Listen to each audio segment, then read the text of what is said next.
104. Yes, it is. Just enough. I'm so glad that's going to be changed in Barbarossa. So, not one step back. DLC is changing piercing rules. So it's a sliding scale. It's not all or nothing. So if you exceed your opponent's armor by like 2 points, then you're going to do like 10% extra damage as opposed to straight up 50% extra damage.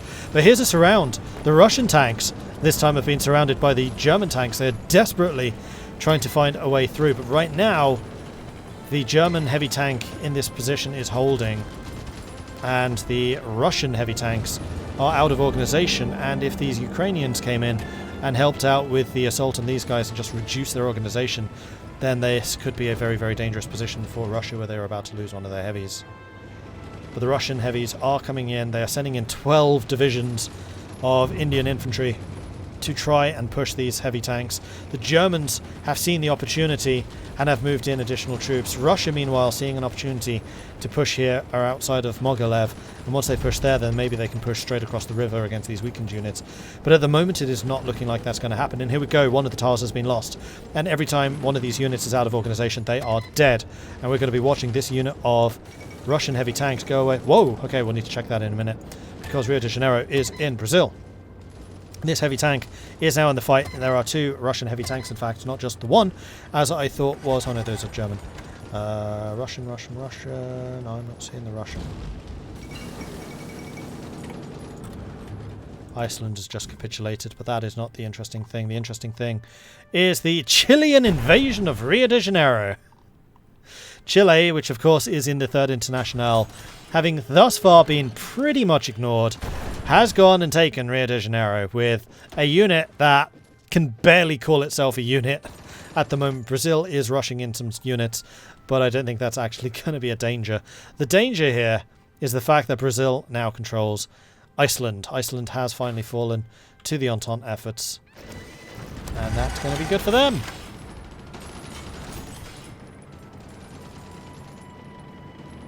Russian tanks are also more costly to keep in the field of battle with. The German tanks are far easier to keep at full strength.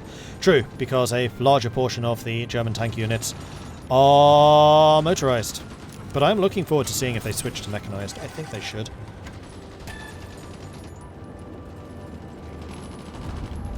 And there we go. Those units were destroyed. And if we take a look at the armor guy, there are up to 18 tanks at this point.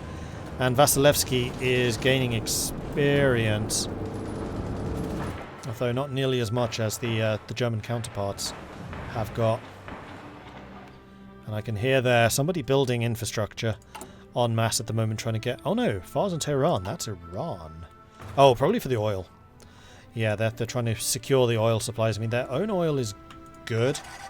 China's a bit low. India's a bit low. Japan's using a lot of oil at the moment. Japan has 1 unit of infantry. That is the entire Japanese army, is 1 unit of Marines. That's kind of hilarious, but Japan, of course, is doing the entirety of the air power. And they currently have 6,500 fighters versus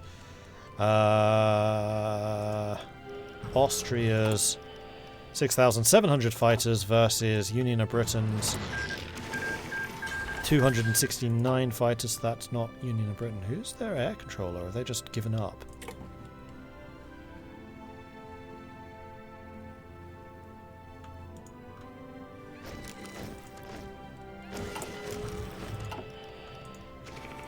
Spain, is it? Yeah, I think they've given up on air power. They're not building any. And then Canada is the air controller for the Entente, and Canada's got 12,000. So the Entente is easily in the lead with more planes probably than CoPro and Reichspakt combined.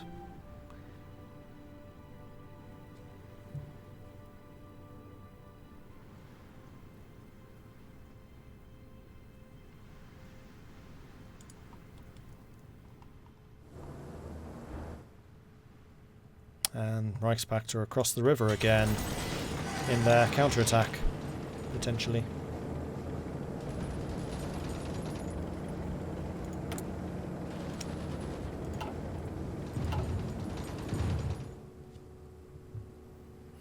And now I think we are just waiting for what is happening with the outer sync.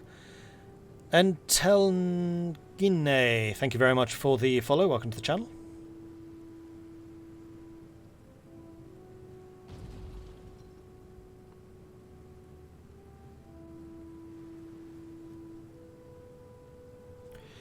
There we go. Jigsaw is trying to reconnect. I'm going to make sure that I don't screw up here, and I'm going to select Nepal. I'm going to specifically select Nepal. Reichspakt looks strong because they control... Oh yeah, and Socialist Republic of Italy died to Venice. SRI were attacking two Sicilies, forgot to garrison their capital. Italian Republic went to war with them, sat in Milan, war over. They weren't in the faction, they get insta-capitulated. So everything that could go wrong has been going wrong for Third International. Alright, we're back in.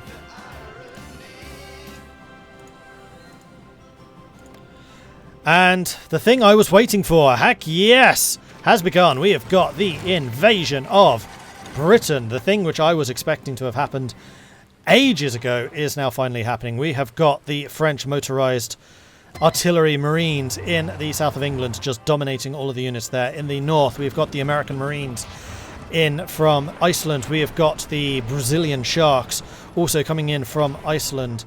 And bear in mind that Britain has been scrambling to try to protect Swedish France, which has been falling to a Reichspakt attack, and this invasion was quite frankly inevitable, and about a year later than I was really expecting it to be. They have not yet taken any ports in the north, but in the south Portsmouth has fallen, Dover has fallen. It's over for Britain. As long as they can keep the open channels going, as long as they can start shipping in some reinforcement units, then they're going to be just fine. America, meanwhile, has just brought in some extra heavy tanks, which have just come to full strength, and we're going to see those heavy tanks sailing in soon enough, I suspect. Fall of London, there it is. London has fallen to the nationalist France motorized marines, which have been amazingly effective. I've got to say, it's such a weird template, and they've been really, really good. And I'm starting to see these, and I'm expecting that those are probably motorized rocket artillery, and I now understand why they have done this, because they are using mechanized Amtraks, and they are indeed. This is the final form of the French units, and now I understand what the hell they were doing. Because, yeah, they're good. Mechanized amphibious units. Wait, how did you get them in London? Wait, what? Where did they come from?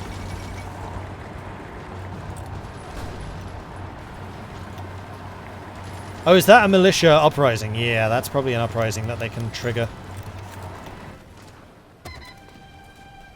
And they are having to surround and then destroy the London militias. Meanwhile, here, they've taken Rosyth. So Rosyth has now fallen, and the Brazilians and the Americans here do have supplies coming in. We've got additional Brazilian marines sailing in with the tide. And those American heavy tanks are sailing into Portsmouth, along with some additional infantry support. And although the Brits are starting to rally a lot of troops because this was Fortress Britain, France is out of oil, though. And without oil, these motorized artillery units are not nearly as strong. We've had another uprising there in Ipswich, trying to take out yet another of the ports. But with Portsmouth and Dover having fallen, with the units just outside of Plymouth, even with these British Union of Britain soldiers marching in, there's not a huge amount they can do. And now that Rosyth has fallen for the Northern Quadrant, this is starting to look a lot stronger as well. And I bet they're trying to build a dock right here as well. If we go over to, who's this? Canada. And take a look at their production, they are indeed building ports. Lanark, Cornwall, trying to desperately get an opening over here so that the Americans can start shipping in some additional forces. In the current meta, Ireland is naval controller, focusing on submarines because they can produce them very cheaply. It's a great idea, one I hadn't considered before, and I really like it. Naval Ireland. Might have to start playing competitive Kaiserreich myself and just be a Naval Ireland specialist.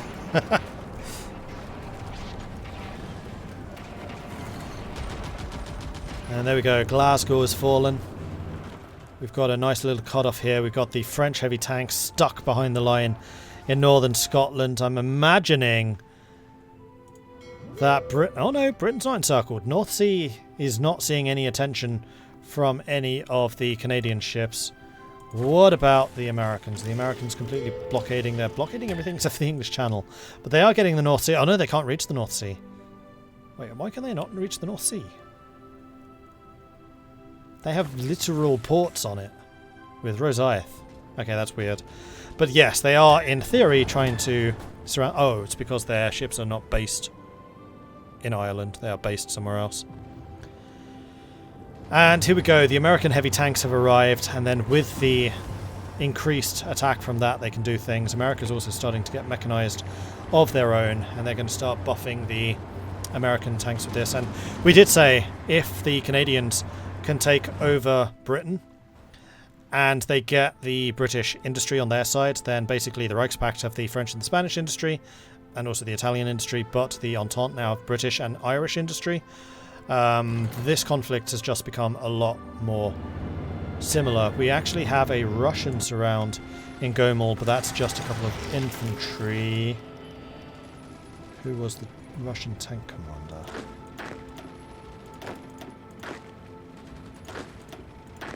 Oh, that's Ukraine. Hey, Russia, who's your tank commander? Right, it's the guy without the field marshal. They are still at 18 heavy, so I don't think they've lost any. Germany, still with 6. I don't think they've lost any. Did they have 8? No, America had 8, so no, Germany hasn't lost any either. And yeah, this is it for Third Internationale. Pretty sure that this will be the end. Union of Britain is their last major, and after this, Third Internationale capitulation is done. With mighty Chile being the last one standing.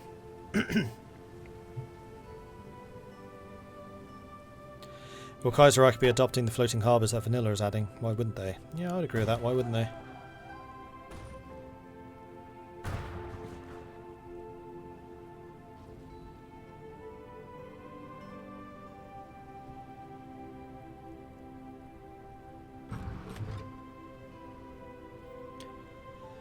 And here we go, the fall of Britain. With Liverpool being the capital at the moment.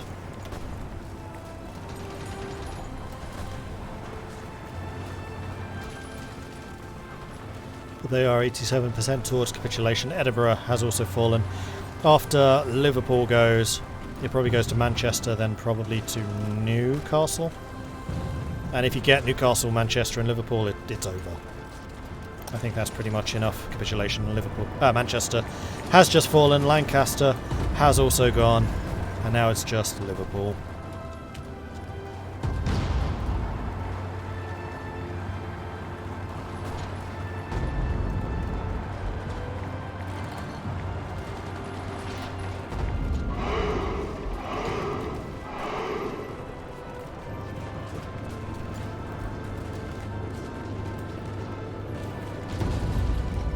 These American heavy tanks are very low in organisation. Their armour cannot be pierced by these British defensive units. Britain is again not using commanders for reasons. Yep, their entire garrison units not even got a general. I don't get it. There's probably some kind of strategy there, but if there is, it's not a good one. Liverpool has fallen, Manchester has fallen. Now I suspect we are just waiting for midnight. Oh no, they are still at 97% capitulation, so they have to take Hull and Newcastle. Where's capital now? It's not where I expected it to be. Plymouth. Capital is now Plymouth, but Hull is being attacked. Not enough troops in Hull. They seem to be going for Wales first. Hull's worth 10, so yeah, Hull would be enough. And Newcastle is also a 10, so either of those fall, and I reckon it'll be over. And we have got the Marines coming in, and there we go. Third Internationale has now officially fallen.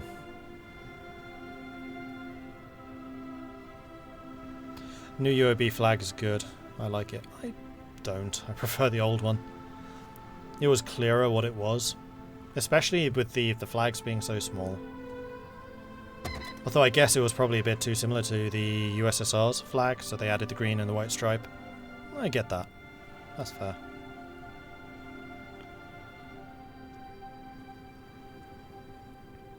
So Sweden immediately grabbing chunks of Norway. I love the fact that Sweden came first. I guess Germany passed? Yeah, Germany and nationalist France are going to get the most points here, with Canada, the USA and Brazil coming after that. We can see Germany going for France, meaning that National France can't get it. National France might take southern France, because then they can at least do the return from Marseille.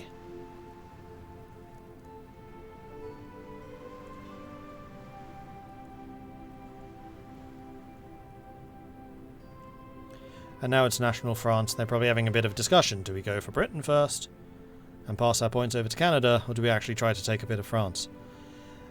And they are passing, as are Germany. And Germany is now trying to take the rest of France. And then National France will probably pass in favour of Canada.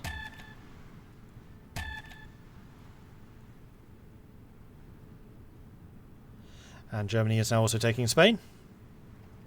And they can take a lot of stuff. I guess the land, because they occupy directly, it's pretty cheap. And there we go. Ukraine is taking Spain. The rain in Spain falls mainly in Ukraine. I'm a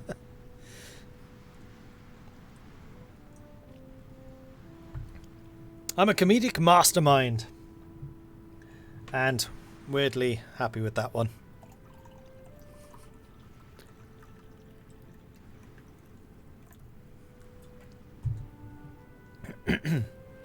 Okay, France. What is France doing? Because so far everything's gone for the Reichspakt. Maybe they've already made an agreement about who gets what between Reichspakt and Entente. That's possible. So Canada's taking Britain, unsurprisingly. And Iceland.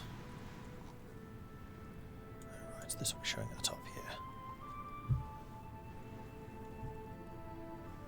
They can afford all of that? It's 1,000 points. You have 400.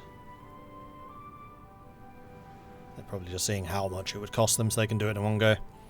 Denmark has 277 points. We may well see Denmark sweeping in and taking Norway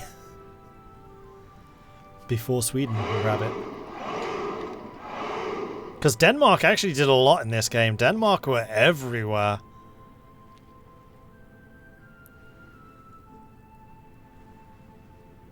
First faction kill I've seen in a multiplayer game in a while. Yeah. There are rules in the peace deals. The faction can only take what they occupy, so points are irrelevant. Ah, okay. That's fair. And there we go. Canada taking Ireland.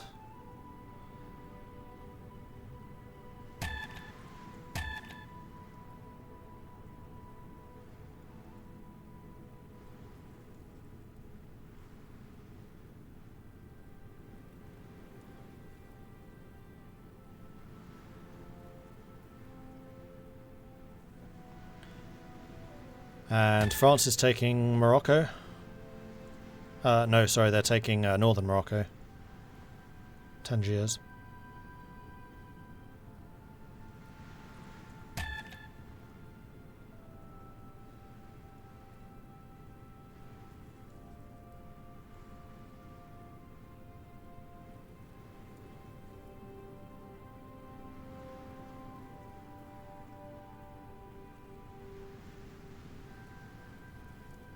That was a good one. Thank you. Now the Ukraine joke is coming through and chat is appreciating it. I'm happy. It's fine.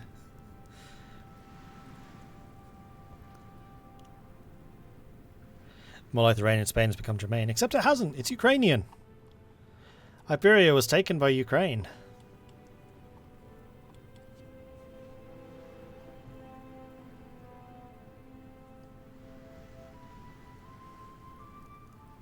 Canada's taking Ifni. Yeah, it's just the Iberians left now. Islands down there, and there we go, it's done. The Third Internationale has been successfully divided amongst the victors. Sweden has been embiggened, Canada has been embiggened, and Germany and Ukraine have been embiggened.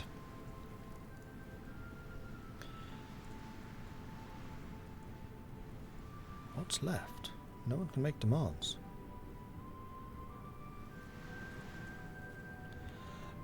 Wilhelm II is now Charlemagne II, except it's Wilhelm III. The second already died. So Germany took 33 states, Ukraine took 21, Sweden took 5, Brazil took 14, Canada took 27, and France took 2.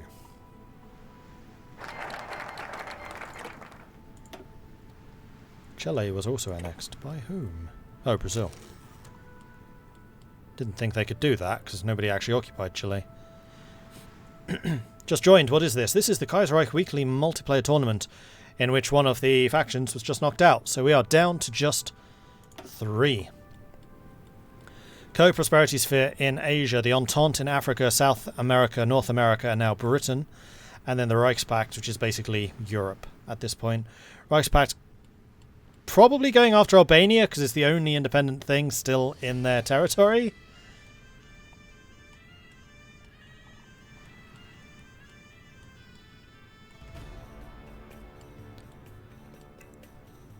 I'm a little bit surprised that Brazil is not gone for any of the rest of South America.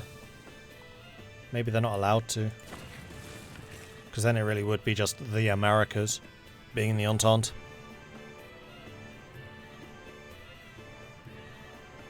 How did Spain even keep Tangiers? Weird. France and Germany both must have messed up the event. Yeah, Ukrainian Iberia. Like I said, the rain in Spain falls mainly in Ukraine. So the next big thing, of course, is the war between Russia and Germany. And Germany is actually pushing the Russians back. They are over the river and are starting to shove the Russians back. Making a little bit of progress down there. Sweden finally feeling like they're back in the game, having taken Sweden back off of France and gaining Norway as part of the deal. Poor old Denmark, despite all of their work, got nothing. And I really wish I had checked the participation, because I think that Denmark's participation would actually have been remarkably impressive. Oh yeah, I forgot that they made these passages across the desert here. That's new since I last played France. So the French can actually move over the Sahara rather than having to sail around.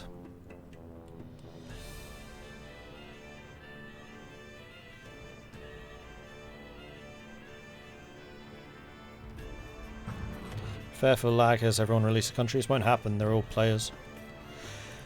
This is multiplayer. And none of these guys seem to particularly like Vassal Swarm, because none of them have done that.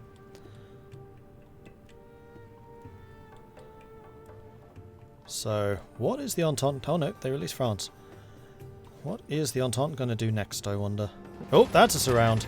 2 of the German heavy tanks have just been encircled by the Russians being supported by Chinese infantry, who are blocking the Ukrainian counterattack to try and bust them out.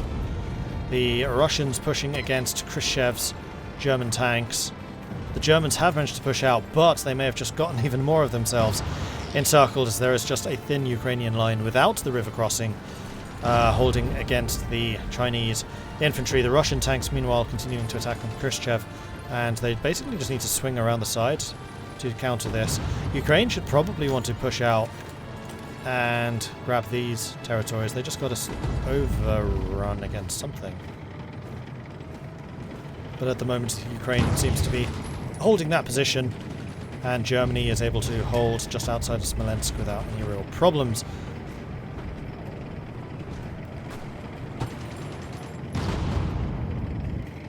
And we're now attacking into the deepest, darkest months of winter,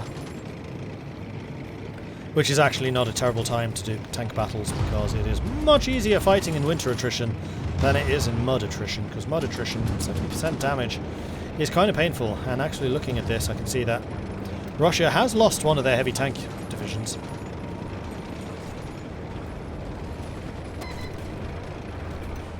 And Germany is about to get 2 more of their heavy tanks encircled here, because Ukraine is currently losing to the combined Princely Federation Chinese attack. Although the question is whether these guys would be able to hold on to that position as soon as these guys fall, because these are full strength German tanks. They can just punch back, take that without any real problem. What is Australasia working on? I strongly suspect that Australasia is working on not dying, because they are a little bit isolated where they are at the moment.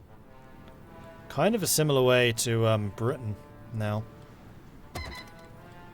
But the Entente owning Britain and the Entente having a huge air force means they can do huge amounts of damage with bombing strikes against the Reichspakt. And they can basically strike anywhere in Europe at will because of the naval bases they have gained over there.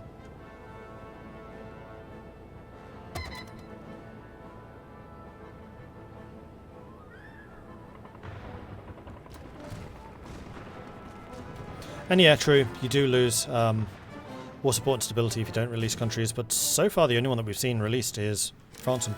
oh no, but Spain was too. Spain and Portugal.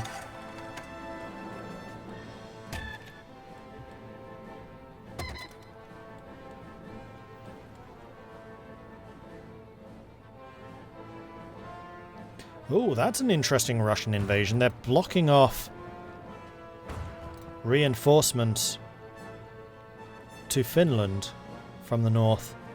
So there are a couple of German tanks that are trying to push across the Kemi River, but so far no go.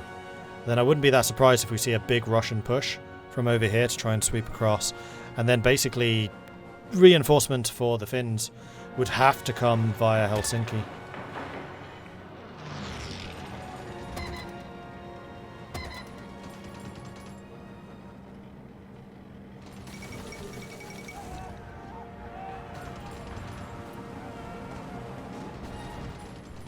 And there we go, the fall of Petrograd. So Leningrad has fallen to the Ukrainians.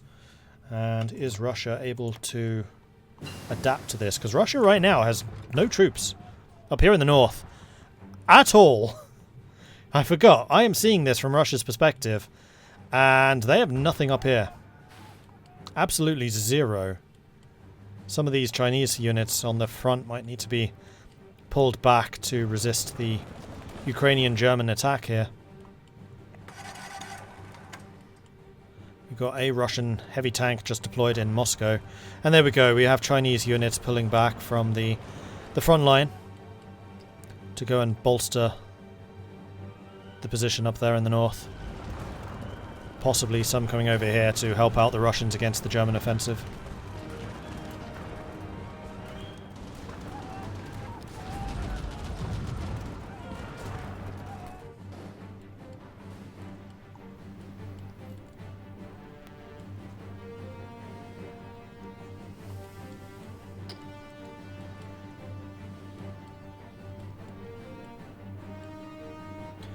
Now the question is whether the Entente is going to go after Copro, if there's any reason for them to.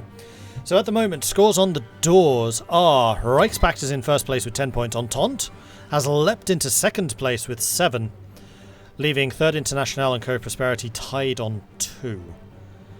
So Copro have to really do something against the Entente if they want to grab some of those points if they're unable to push through Ukraine. And Entente have to go after the Reichspakt if they want some of the Reichspakt's points. Probably a liberation of, like, Spain